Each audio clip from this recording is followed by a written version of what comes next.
वंचित बहुजन आघाडीचे संस्थापक अध्यक्ष प्रकाश आंबेडकर यांच्या आदेशाप्रमाणे राज्यभरात ईव्हीएम विरोधात स्वाक्षरी मोहीम राबवली जात आहे। त्याच माध्यमातून धुळ्यात देखील महामानव डॉक्टर बाबासाहेब आंबेडकरांना अभिवादन करत ईव्हीएम विरोधातल्या स्वाक्षरी मोहिमेला सुरुवात करण्यात आली। दिवसभरात या मोहिमेला शहरातल्या अनेक नागरिकांनी पाठिंबा दिल्याचं दिसून आलं।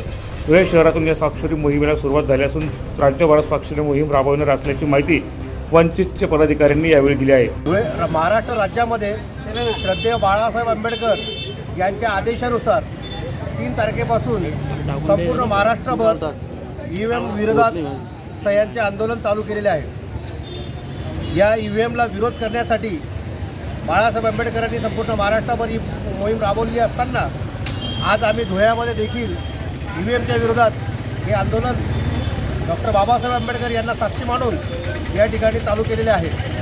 आणि प्रत्येक विधानसभा क्षेत्रातून आम्ही 10,000 सह्यांचे गठ्ठे आम्ही निवडणूक आयोगाला म्हणजे बाळासाहेब आंबेडकरांना पाठवून बाळासाहेब आंबेडकर ते निवडणूक आयोगाला पाठवणार आहेत। तर आज आम्ही महामानवाला वंदन करून या ठिकाणी मोहीम हाती घेतलेली आहे आणि आम्ही ईव्हीएमचा तीव्र विरोध करतो।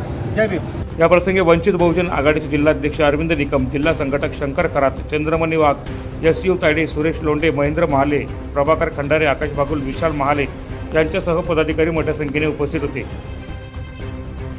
प्रतिनिधी रूपक बिरारी, माझा महाराष्ट्र न्यूज, धुळे।